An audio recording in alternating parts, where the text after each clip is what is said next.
For the men, qualities of a good woman men should look for.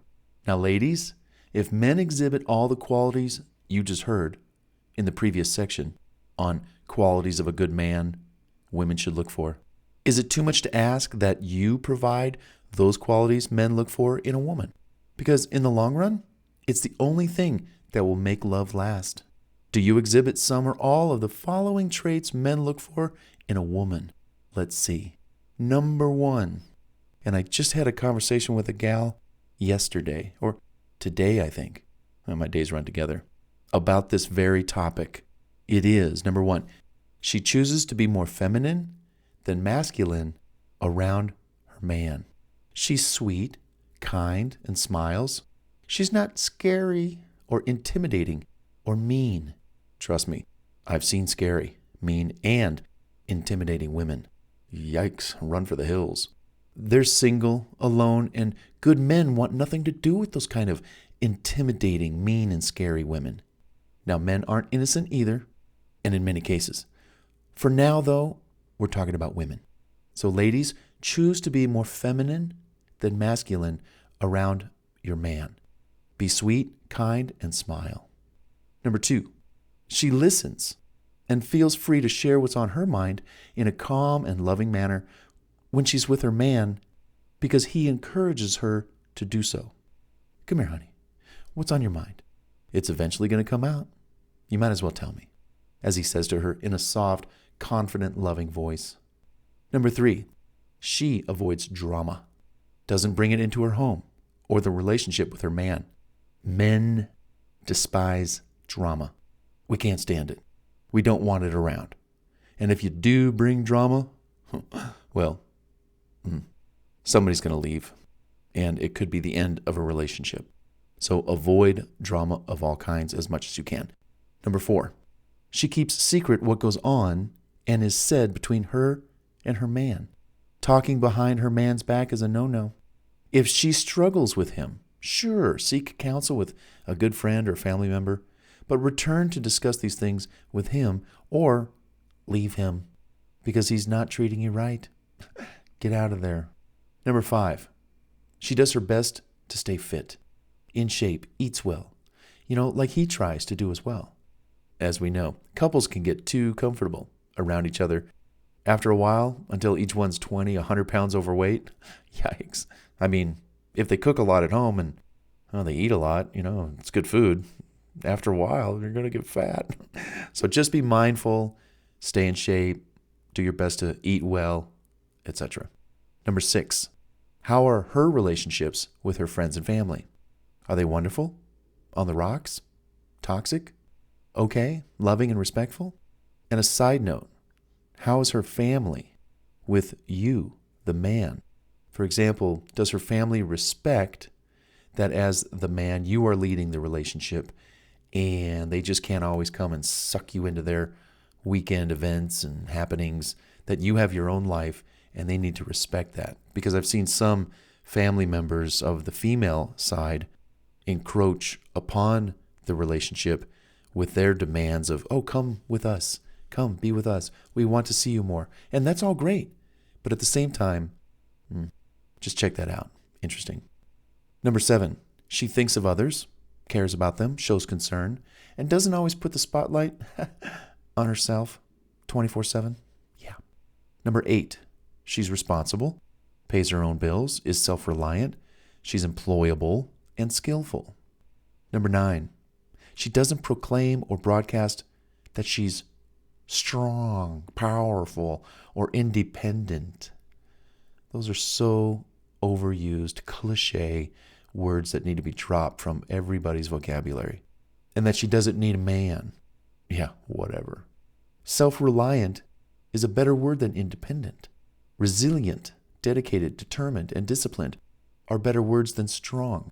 Because men are naturally stronger than women, So you say you don't need a man, but you really do, deep down. Ladies, careers come and go. Most women don't have careers. They have jobs that they hate and change every 2 to 5 years. At the end of every day, most women want a man they can love and come home to for hugs and Kisses and quality time and smooches and fun and thrills in the bedroom. Romance. Well, you know what you want, ladies. If you say you don't need a man, that you're independent and strong, men take that as, okay, then you don't need me. I'll bid you farewell and a good life, but I'm going off yonder. I'm going to go find me a woman who needs me. Isn't that true?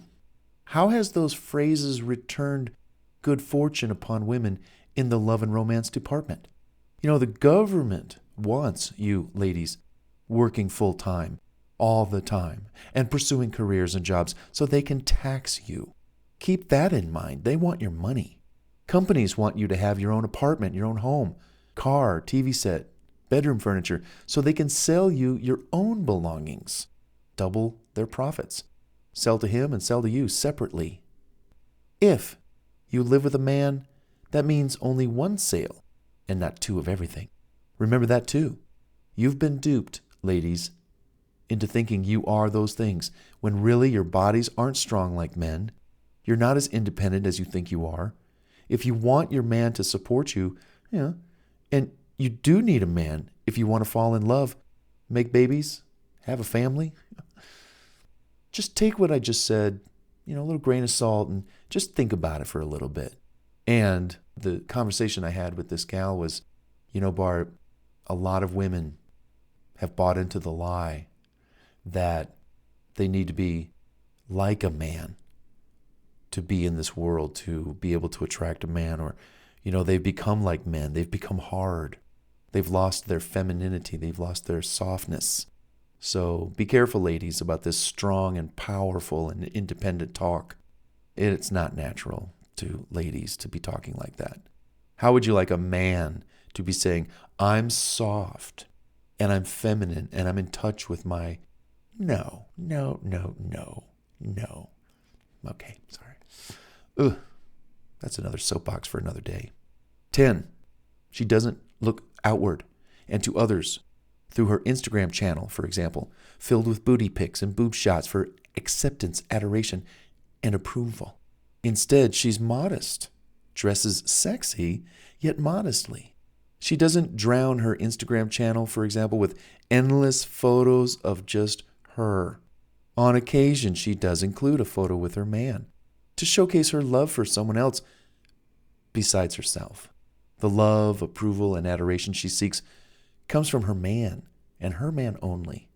She keeps in mind that men don't want to share her with the rest of the world and thousands of other men who gawk, gaze, and stare at all of her TNA shots. What do you think about that? Is it true? She respects her man, enjoys learning from him, encourages him, supports his dreams, goals, and desires as he does hers. She finds her man to be her best friend and confidant over time, as he finds her to be his best friend too. Number 13, she is her own problem solver. She's sharp, intelligent, and educated. In some cases, she's well-read and in step with what's going on in the world today and not ignorant about current issues. She has her own mind and she's an independent thinker. That's good. Number 14, she enjoys spending quality time with her man, while he feels the same to spend quality time with her. They tend to spend more time with each other than they do with friends and family. Why so? As we age, your significant other tends to fulfill much of what a best friend does. Number 15, she doesn't infringe on her man's personal space. Men need time alone or to spend with the guys, or maybe a single friend, that's male, and maybe it's just one friend that he hangs out with a lot, kind of like a best buddy. She should let him have his space. Surely there will be times that he needs to let his gal have her time and space, either alone or with her girlfriends. We all need time and space from those we love, apart from time to time. We just need it. Number 16, she's clean and organized and possesses the domestic skills to maintain a good home, and she loves to do that. Number 17, she's romantic, wants to be romantic, wants her man to be romantic, helps her man be romantic, adores her man because he is, or has become more, romantic. 18. She doesn't keep things bottled up inside, as he shouldn't either. Both men and women should feel safe in communicating in the open, trusting transparency, and speaking one's mind with care, thought, and respect. Number 19. She celebrates her man's achievements, just as he does likewise when she experiences her own victories. Number 20. She stands behind him, loves him, and does her very best to create a home he loves to come home to. And number 21, she can cook at least a few meals. Again, ladies, I'd love to share with you 10 plus meals we men love. They come right out of my cookbook, Who's Hungry? That's the name of the cookbook, Who's Hungry? Learn to make 2 to 3 meals out of this cookbook and watch him love you 24/7, 365. I mean, ladies, the way to a man's heart is still through his stomach. I'm not kidding. Learn to make these meals. Yes, the way to a man's heart, again, is through his stomach, among other ways. Don't forget. So, how's this list for you, guys, gals? I don't know any man, ladies, who wouldn't want a gal that resembles the qualities on this list. Ladies, how do you stack up to this list? Make note of those things that you might want to work on, or you feel great about, that, hey, those qualities you thought you related to in a positive manner. Hey, Bart, I'm like that, and I'm like that, and I do that. I do that to my man. I'm like that. Oh, no, I'm not like that. So these are just ways to say, hey, how can I be the best that I can be quality-wise to the one that I want to get involved with? Come on, let's go over a few other great qualities to look for in the one for you. They're coming up in the next audio program.